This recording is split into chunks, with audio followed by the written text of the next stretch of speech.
अस्सलाम वालेकुम वरहमतुल्लाह। इस वीडियो में हम गासेस लॉ की सेकंड एप्लीकेशन पढ़ेंगे कि गासेस लॉ को यूज़ करके हम इन्फिनिट शीट ऑफ चार्ज उसकी इलेक्ट्रिक इंटेंसिटी भी कैलकुलेट कर सकते हैं। तो ये कंप्लीट टॉपिक हम इधर तक जो है डिस्कस करेंगे। इन्फिनिट शीट ऑफ चार्ज जो है उसकी इलेक्ट्रिक इंटेंसिटी कैलकुलेट करनी है। तो शुरू करते हैं। तो हमने एक इन्फिनिट शीट ऑफ चार्ज लेनी है।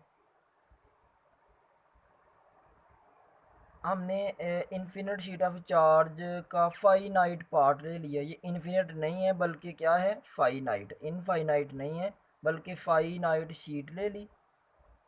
उस इनफाइनाइट शीट का पार्ट ले लिया थोड़ा सा, और इसमें पॉजिटिव चार्ज जो है यूनिफॉर्मली डिस्ट्रीब्यूट कर दिए। फिर इसे ये जो शीट है फाइनाइट शीट ऑफ चार्ज, इसकी सरफेस चार्ज डेंसिटी क्या होगी, sigma is equal to Q over A. Sigma किसको रिप्रेजेंट करने के लिए यूज़ कर रहे हैं, सरफेस चार्ज डेंसिटी को। और ये सिग्मा हमारी ब्रिटिश लैंग्वेज में नहीं है, ये ग्रीक वर्ड है sigma is equal to Q over A. तो इधर से ही सरफेस चार्ज डेंसिटी की डिफाइन आ जाएगी कि सरफेस चार्ज डेंसिटी क्या होती है, चार्ज पर यूनिट एरिया। तो ये surface charge density, linear charge density, volume charge density, students ये कॉन्सेप्ट पढ़ना है हमने बीएससी में। ये तीनों डेंसिटीज़ की डिफाइंस बीएससी में लिखी हुई हैं डिटेल में। इधर ओनली सरफेस चार्ज डेंसिटी की डिफाइन लिखी है कि इस इन्फिनिट फाइनाइट शीट जो हमने ली है जिसमें पॉजिटिव चार्जेस जो हैं वो डिस्ट्रीब्यूट किए हैं, इसकी सरफेस चार्ज डेंसिटी का फार्मूला क्या आ जाएगा, चार्ज पर यूनिट एरिया। इस फाइनाइट शीट का चार्ज और ओवर में इसका एरिया आ जाएगा। ये किसके इक्वल होगा, सरफेस चार्ज डेंसिटी के। हमने इस इनफाइनाइट शीट ऑफ चार्ज की इलेक्ट्रिक इंटेंसिटी कैलकुलेट करनी है। तो इलेक्ट्रिक इंटेंसिटी कैलकुलेट करने के लिए हमें गाशियन सरफेस चाहिए।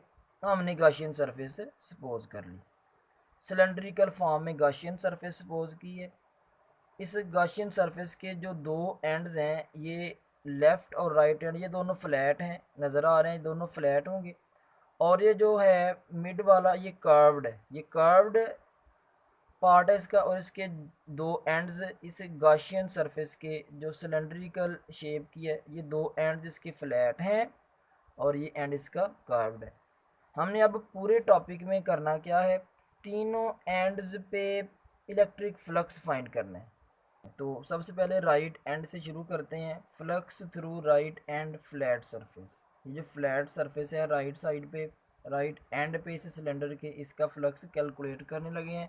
फ्लक्स का जनरल फार्मूला लिखा, डॉट प्रोडक्ट हटाएं तो कॉज आता है। थीटा क्या होगा।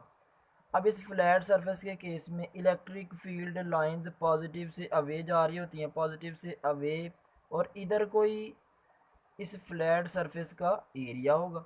फिर एरिया और ये जो इलेक्ट्रिक फील्ड लाइंस हैं, दोनों इलेक्ट्रिक इंटेंसिटी, दोनों की डायरेक्शन सेम है, एंगल नहीं बन रहा। एंगल फिर कितना होगा, 0 डिग्री। तो 0 डिग्री पुट किया, थीटा की जगह पे cos 0 1 होता है। फ्लक्स आ गया ई ए, यानी मैक्सिमम फ्लक्स होगा इस राइट एंड पे। अब लोअर एंड पे, लेफ्ट एंड पे क्या होगा, लेफ्ट एंड पे भी उसी तरह हमने इस एंड का flux five one, second and का फ्लक्स आ जाएगा फाइव टू, जो लेफ्ट साइड पे है। सेम वही फार्मूला लिखा, डॉट प्रोडक्ट हटाई, कॉज आ गया। इस केस में भी इस फ्लैट सरफेस का एरिया इधर को है ए, और ई ऑलरेडी इधर को है। इन दोनों के बिटवीन एंगल कोई भी नहीं बन रहा, फिर कितना होगा, एंगल 0 डिग्री। तो 0 डिग्री पुट करेंगे, कॉस 0 1 होता है। इस केस में भी मैक्सिमम फ्लक्स होगा। तो फाइव वन भी हमने कैलकुलेट कर लिया, फाइव टू भी। अब फ्लक्स कैलकुलेट करना है कर्व्ड सरफेस का। कर्व्ड सरफेस के केस में सरफेस एरिया इधर को है और इलेक्ट्रिक फील्ड लाइंस जो हैं वो इधर को या इधर को होंगी तो कितना एंगल बन रहा है सरफेस एरिया और इलेक्ट्रिक फील्ड लाइंस के बिटवीन 90 डिग्री। फिर इस केस में फ्लक्स फाई 3, फ्लक्स का फार्मूला लिखा, डॉट प्रोडक्ट हटाई, कॉज आ गया, एंगल 90 डिग्री बन रहा था कर्व्ड सरफेस के केस में, 90 पुट किया, काज 90 ज़ीरो होता है और ज़ीरो मल्टीप्लाई समथिंग ज़ीरो, तो कर्व्ड सरफेस के केस में इलेक्ट्रिक फ्लक्स ज़ीरो निकल आया। अब तीनों फ्लक्स जो हैं इनका सम करेंगे, वो उस गॉसियन सरफेस का होल इलेक्ट्रिक फ्लक्स निकल आएगा। तो total flux through closed cylindrical surface जो हमने ली हुई है गॉसियन सरफेस, उसका टोटल फ्लक्स निकलेगा जब तीनों का सम करेंगे। फाई 1 आया था ई ए, फाई 2 भी ई ए और फाई 3 ज़ीरो आया था। इधर भी 1 कोएफिशिएंट, इधर भी कोएफिशिएंट 1, 1 और 1 2 ई ए हो गया। तो ये गॉसियन सरफेस का टोटल फ्लक्स निकल आया। फिर हमने गासेस लॉ लगाया, गासेस लॉ में phi E is equal to Q और एप्सिलॉन नॉट, इसकी मैथमेटिकल फॉर्म लिखी। मैथमेटिकल फॉर्म लिखने के बाद क्यू की वैल्यू पुट करेंगे और फाई ई की ये वाली वैल्यू, क्यू की वैल्यू कहाँ से पुट करेंगे, सरफेस चार्ज डेंसिटी के फार्मूला से। सरफेस चार्ज डेंसिटी का फार्मूला है sigma is equal to Q over A. एक सिग्मा स्टूडेंट्स इस तरह का होता है और ये भी किसका सिंबल है, सिग्मा का सिंबल है। क्यू इधर ही ए डिवाइड और इधर जाकर मल्टीप्लाई, तो क्यू की वैल्यू क्या आ जाएगी, सिग्मा ए। क्यू की जगह पे सिग्मा ए पुट कर दिया, फाई ई की जगह पे 2 ई ए पुट कर दिया, ए से कट हो गया, 2 मल्टीप्लाई हो रहा है इधर आकर divide, E is equal to sigma over 2 epsilon not.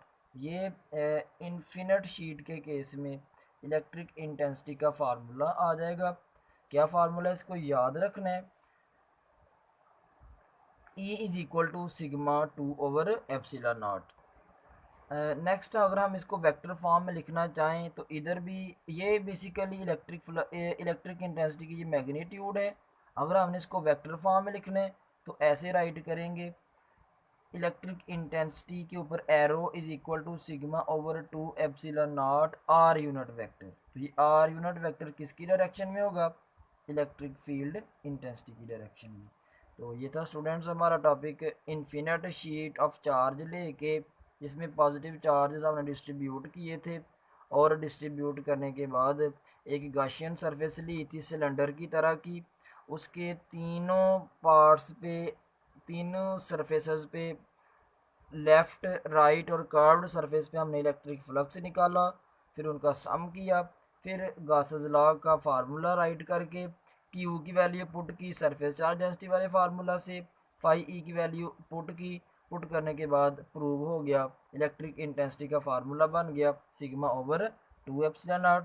तो ये मैथमेटिकल ही था, हमने मैथमेटिकल को दोबारा रिवाइज कर लिया है। अल्लाह हाफिज़।